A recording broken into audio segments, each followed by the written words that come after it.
Hello friend. Channel पे नए हैं तो चैनल को सब्सक्राइब करें।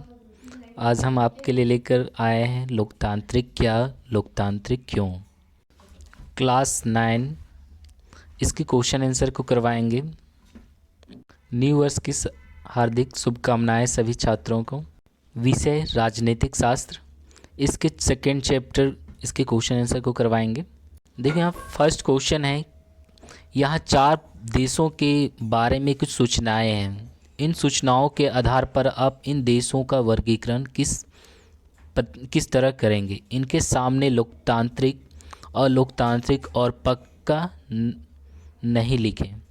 तो यहाँ पे पहला दिया हुआ है कि देश में जो लोग देश के आधिकारिक धर्म को नहीं मानते हैं उन्हें वोट डालने का अधिकार नहीं है।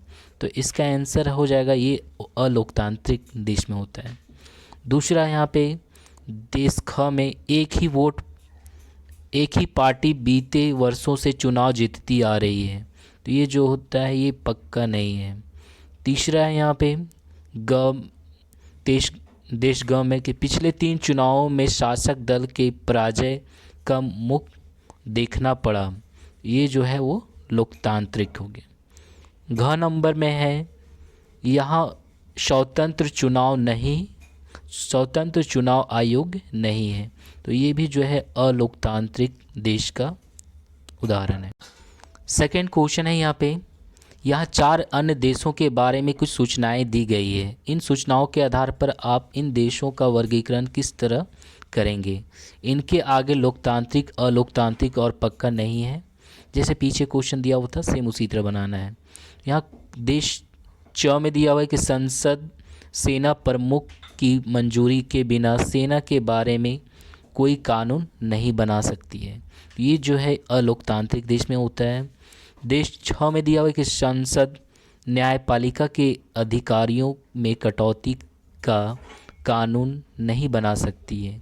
ये जो है लोकतांत्रिक देश में होता है। तीसरा क्वेश्चन है यहाँ पे देश के नेता बिना पड़ोसी देश की अनुमति के किसी और देश से संधि नहीं कर सकते। ये जो है ये अलोकतांत्रिक देश के बारे में बताया गया है। देश झ में गया है कि देश के अधिक फैसले केंद्रीय बैंक के अधिकारी करते हैं, जिसे मंत्री भी नहीं बदल सकते। ये जो हो गया अलोकतांत्रिक देश का उदाहरण है। क्वेश्चन तीसरा यहाँ दिया हुआ है कि इनमें से कौन सा तर्क लोकतंत्र के पक्ष में अच्छा नहीं है और क्यों। तो पहला यहाँ पे दिया हुआ है कि लोकतंत्र में लोग खुद को स्वतंत्र और सामान्य मानते हैं। तो इसका उत्तर बताने से पहले और भी ऑप्शन पढ़ लेते हैं। लोकतांत्रिक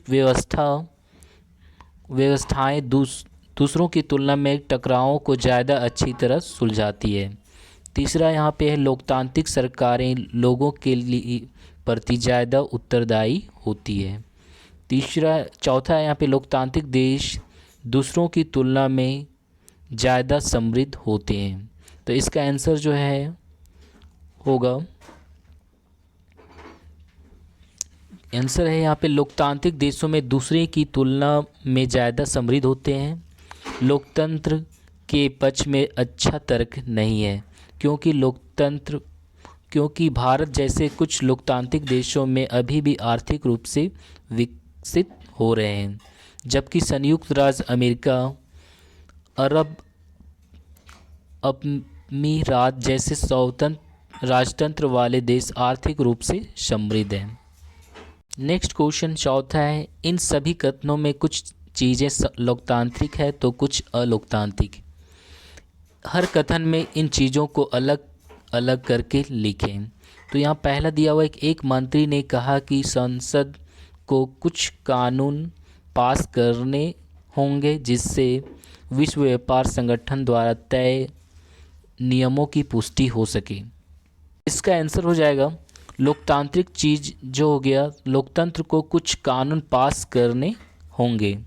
अलोकतांत्रिक चीज़ हो जाएगा विश्व व्यापार संगठन द्वारा तय नियमों की पुष्टि हो सके।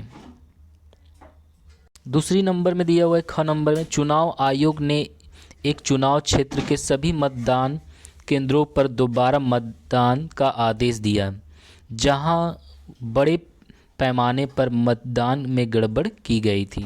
तो इसका आंसर हो जाएगा कि लोकतांत्रिक चीज़ में हो जाएगा चुनाव आयोग ने किसी चुनाव क्षेत्र में दोबारा मतदान का आदेश दिया। अलोकतांत्रिक चीज़ हो जाएगा बड़े पैमाने पर मतदान में गड़बड़ी हुई थी। इसके बाद यहाँ ग नंबर में दिया हुआ है, संसद में औरतों को प्रतिनिधित्व कभी भी 1% तक नहीं पहुंचा है। इसी कारण महिला संगठनों ने संसद में 1/3 आरक्षण की मांग की है। तो इसका आंसर हो जाएगा लोकतांत्रिक चीज़ हो जाएगा इसी के कारण महिला संगठन ने 1/3 आरक्षण की मांग की है। और लोकतांत्रिक चीज़ हो जाएगी संसद में औरतों का प्रतिनिधित्व कभी भी 10% तक नहीं पहुंचा है। क्वेश्चन नंबर 5, लोकतंत्र में अकाल और भूखमरी की संभावना कम होती है, यह तर्क देने का इनमें से कौन सा कारण सही नहीं है। तो पहला ऑप्शन पढ़ते हैं कि विपक्षी दल भूख और भूखमरी की ओर सरकार का ध्यान दिला सकते हैं। दूसरा है यहाँ पे स्वतंत्र अखबार देश के विभिन्न हिस्सों में अकाल की स्थिति के बारे में खबरें दे सकती है। तीसरा है यहाँ सरकार को अगले चुनाव में अपनी पराजय का डर होता है। चौथा यहाँ पे है लोगों को कोई भी तर्क मापने और उस पर आचरण करने की स्वतंत्रता है। तो इसका सही कारण जो है वो घ नंबर होगा, यह कहने के लिए कि तर्कसंगत नहीं है कि लोकतंत्र में अकाल और भूखमरी की संभावना कम होती है, इसलिए है कि किसी तर्क को मानने और उस पर आचरण करने व अकाल को दूर करने में परस्पर कोई संबंध नहीं है। तो इसका आंसर जो हो जाएगा घ नंबर होगा। क्वेश्चन नंबर 6, किसी ज़िले में 40 ऐसे गांव हैं जहां सरकार ने पेयजल उपलब्ध कराने का कोई इंतज़ाम नहीं किया है। इन गांवों के लोगों ने एक बैठक की और अपनी ज़रूरत की और सरकार का ध्यान दिलाने के लिए कई तरीके पर विचार किया। इनमें से कौन सा तरीका लोकतांत्रिक नहीं है, उसको चुनना है। तो यहाँ पे पहला दिया हुआ है कि अदालत में पानी को अपने जीवन के अधिकार का हिस्सा बताते हुए मुकदमा दायर करना। दूसरा है यहाँ पे अगले चुनाव का बहिष्कार करके सभी पार्टियों को संदेश देना। तीसरा है यहाँ पे सरकार नीतियों के खिलाफ उन जनसभाएं करना। चौथा है सरकार अधिकारियों को पानी के लिए रिश्वत देना। तो लोकतांत्रिक ये तीनों कार्य हम लोग कर सकते हैं, लेकिन यहाँ पे चौथा हम सरकारी अधिकारियों को पानी के लिए रिश्वत देना ये बिल्कुल गलत है, मतलब यही चुनना था। लोकतांत्रिक कौन नहीं है, तो इसका आंसर जो आएगा घ नंबर हो जाएगा। इसके बाद क्वेश्चन नंबर 7, लोकतंत्र के खिलाफ दिए जाने वाले इन तक का जवाब दीजिए। तो पहला यहाँ दिया हुआ सेना देश का सबसे अनुशासित और भ्रष्टाचार मुक्त संगठन है, इसलिए सेना को देश का शासन करना चाहिए। इसका आंसर हो जाएगा कि सेना देश की रक्षा के लिए महत्वपूर्ण है, किंतु यह लोगों द्वारा निर्वाचित नहीं है, मतलब लोगों द्वारा चुने नहीं जाते हैं सेना, इसलिए यह एक लोकतांत्रिक सरकार का संगठन नहीं कर सकती। बेशक सेना सबसे अधिक अनुशासित भ्रष्टाचार मुक्त संगठन है, यद्यपि कोई भी यह गारंटी नहीं दे सकती है कि सेना तानाशाह नहीं बनेगी। ऐसे शासन के अधीन नागरिकों के सभी मौलिक अधिकार छीन लिए जाएंगे। उदाहरण के लिए जनरल अगस्तो पिनोशे के शासन के अधीन चिले की जनता को नष्ट भोगने पड़े। ठीक है। सेकंड क्वेश्चन यहाँ पे बहुमत के शासन का मतलब भूख और अशिक्षित का राज हमें तो होशियारों की ज़रूरत है, भले ही उनकी संख्या कम क्यों ना हो। तो इसका आंसर हो जाएगा यहाँ पे ख नंबर का आंसर, सभी लोग कुछ सीमा तक समझदार हैं, सार्वभौम वयस्क मताधिकार मतलब जिसका 18 साल हो जाता है वह उसी को सार्वभौम वयस्क मताधिकार से सिद्धांत के अनुसार हमारे देश में 18 वर्ष से अधिक आयु के सभी लोगों को मतदान का अधिकार है, मतलब वोट देने का अधिकार है। समाज के कुछ वर्गों की अनदेखी करना अनुचित होगा। ग नंबर में है, अगर आध्यात्मिक मामलों में मार्गदर्शन के लिए हमें धर्म गुरुओं की ज़रूरत होती है तो उन्हीं को राजनीतिक मामलों में मार्गदर्शन का काम क्यों नहीं सौंपा जाए। देश पर धर्म गुरुओं का शासन होना चाहिए। तो इसका आंसर जो हो जाएगा कि यहाँ बता रहा है कि ग नंबर का आंसर है कथन। तीसरा कथन खतरनाक है, राजनीतिक में धर्म को शामिल करने से गंभीर विवाद पैदा हो सकता है, क्योंकि भारत जैसे कई धर्मों के देश में अपनी विचारधाराओं में पारस्परिक मतभेद के कारण धर्म गुरुओं विनाश का कारण बन सकते हैं। इसलिए विश्व इतिहास में अभी तक किसी भी धार्मिक राजनेता द्वारा चलाई जा रही सरकार सफल सिद्ध नहीं हुई है। धर्म को किसी भी देश के राजनीतिक मामलों में दखल नहीं देना चाहिए। क्वेश्चन नंबर 8, इनमें से किन कथनों को आप लोकतांत्रिक समझते हैं और क्यों? तो पहला यहाँ बता रहे कि बेटी से बाप, मैं शादी के बारे में मैं तुम्हारी राय सुनना चाहती हूँ। हमारे परिवार में बच्चे वही शादी करते हैं जहाँ माँ बाप तय करते हैं, ऐसा होता है। लेकिन क्यों? तो यहाँ पे इसका आंसर देखते हैं। तो इसका आंसर हो जाएगा कि पहला कथन लोकतांत्रिक है क्योंकि लड़की को अपनी शादी के बारे में तय व्यक्त करने के अवसर से वंचित किया गया है। मतलब यहाँ पे लोग अगर उनको जीवन भर रहना है तो उनका निर्णय भी जरूरी है।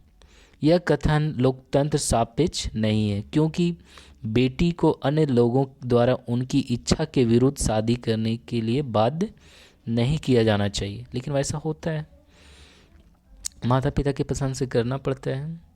उस लड़की को ही अपनी पति के रूप में पूरा जीवन गुजारना है, इसलिए अपना पति चुनने के लिए उसे पूरी स्वतंत्रता देनी चाहिए। हमारे अभी भी छोटे छोटे गांव में, बड़े गांव में भी ये राय नहीं दी जाती है।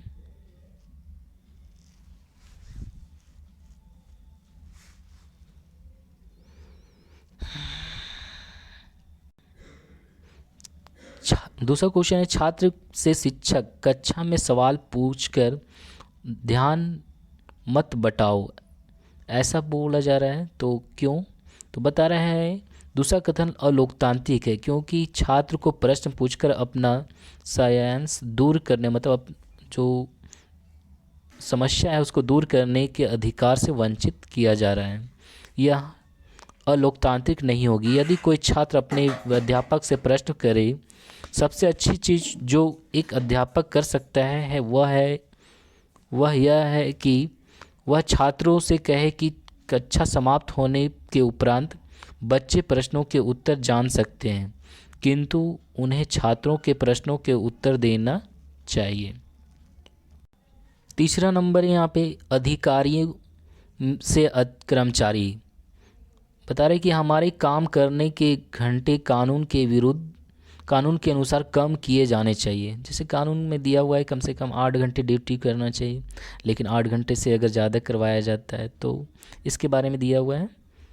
तो यहाँ पे दिया हुआ है इसका आंसर कि तीसरी कथन लोकतांत्रिक है, क्योंकि यह ऐसे नियमों का कानून की मांग कर रही है। मतलब वो उनका अधिकार है लोकतांत्रिक देश में, अगर 8 घंटे काम करने का कानून बनाया गया है तो उससे अगर अधिक करवाया जा रहा है तो इसको विरुद्ध हम लोग कार्रवाई कर सकते हैं। कर्मचारियों के लिए लाभप्रद हो, कर्मचारी सदैव ही कानून मानकों के अनुसार अपने अधिकार से किसी चीज़ का अनुरोध या मांग कर सकते हैं। अतः यह कथन लोकतांत्रिक मूल्यों के सापेक्ष है। क्वेश्चन नंबर 9, यहाँ पे है कि एक देश के बारे में निम्नलिखित कथनों पर गौर करें और फैसला करें कि आप इसे लोकतांत्रिक कहेंगे या नहीं। अपने फैसले के पीछे एक तर्क भी देना है। तो पहला यहाँ पे है क नंबर में कि देश के सभी नागरिकों को वोट देने का अधिकार है। आप चुनाव नियमित रूप से होते हैं। इसका आंसर जो हो जाएगा कि ऐसा देश लोकतांत्रिक है क्योंकि देश के सभी नागरिकों को मतदान देने का अधिकार है और नियमित रूप से चुनाव कराए जाते हैं। दूसरा क्वेश्चन है ख नंबर 9 का ख।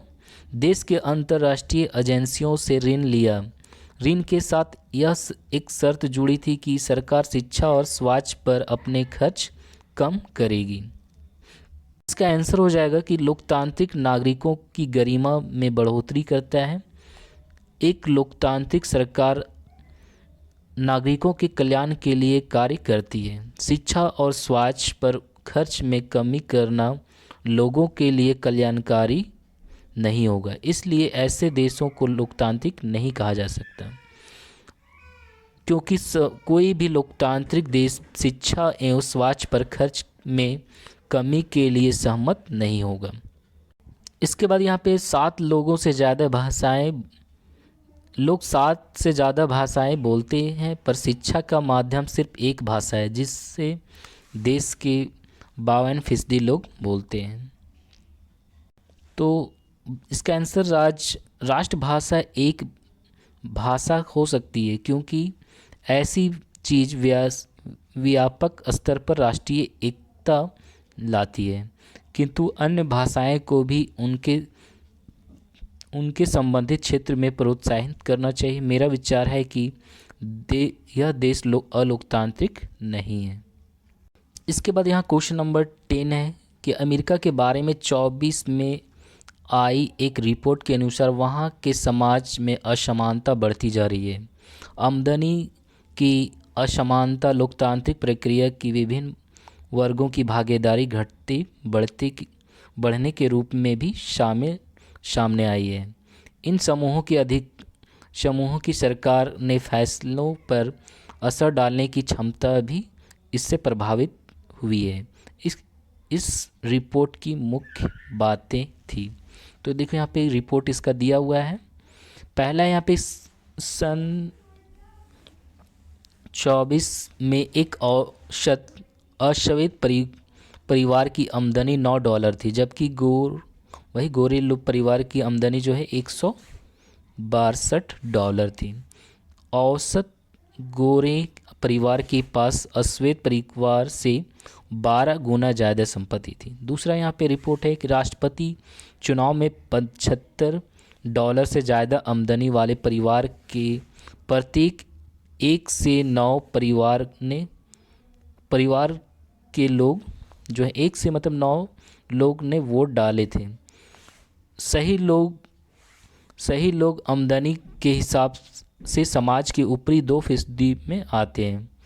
दूसरी ओर यहाँ पे बता रहा है $15 से कम आमदनी वाले परिवार को प्रत्येक 10 में से सिर्फ 5 ने ही वोट डाले। आमदनी के हिसाब से ये लोग सबसे निचले 2% में आते हैं। यहाँ पे बता रहा है कि इनकम के अनुसार जो है लोगों को वोट देने का अधिकार है। तीसरा रिपोर्ट है पॉइंट, राजनीतिक दलों को करीब 75% चंदा अमीर परिवारों से ही आता है। इससे उन्हें अपनी राय और चिंताओं से नेताओं को अवगत कराने का अवसर मिलता है। यह सुविधा देश के अधिकांश नागरिकों को उपलब्ध नहीं है। उसके बाद लास्ट पॉइंट है कि जब गरीब लोग राजनीति में कम भागीदारी करते हैं तो सरकार भी उनकी चिंताओं पर कम ध्यान देती है। गरीबी दूर करना, रोजगार देना, उनके शिक्षा, स्वास्थ्य और विकास की व्यवस्था करने पर उतना ध्यान नहीं दिया जाता है जितना दिया जाना चाहिए। राजनेता अक्सर अमीरों और व्यापारियों की चिंताओं पर ही नियमित रूप से गौर करते हैं। इसका आंसर हो जाएगा कि इनमें से कोई विवाद नहीं है कि गरीब को लोकतंत्र में सीधा एवं गहरा प्रभाव पड़ता है। एक अश्वेत परिवार किसी श्वेत परिवार के मुकाबले बहुत कम कमाता है, इसलिए उनकी कमाई में असमानता उनके मतदान पैटर्न में साफ झलकती है। राष्ट्रपति के चुनाव में $75,000 या उनसे इससे अधिक की है आय वाले 10 में से 9 ने मतदान किया था, जबकि $15,000 से कम आय वाले 10 में से 5 लोगों ने ही मतदान किया, मतलब वोट दिए। इतना ही नहीं, उनकी आय में अंतर ने सरकार द्वारा किए जाने वाले निर्णयों को भी प्रभावित करने की योग्यता भी निर्धारित करता है, क्योंकि राजनीतिक दल को दिए जाने वाले चंदे 95% अमीरों लोगों से ही आता है। इसलिए वे राजनीतिक दलों के निर्णयों को प्रभावित करने के लिए अधिकतर कम आय वाले नागरिकों की अपेक्षा बेहतर आय स्थिति में थे, क्योंकि गरीब लोग राजनीति में कम भाग लेते हैं। इसलिए सरकार उनकी और उनकी शिक्षा, स्वास्थ्य, रोजगार, निवास की समस्या तथा भूखमरी की ओर कम ध्यान देती है। विभिन्न राजनेताओं द्वारा नियमित सरकार व्यापार या समाज के अमीर वर्ग के बारे में चिंतित रहते हैं। लास्ट है यहाँ पे कि अमेरिका की तरह भारत में भी विभिन्न राजनीतिक दल अमीर लोगों की समस्याएं पर अधिक ध्यान देते हैं, जो कि उनको दिए जाने वाले चंदे की राशि का अधिकतर भाग उन्हीं से आता है। वीडियो पूरा देखने के लिए थैंक यू।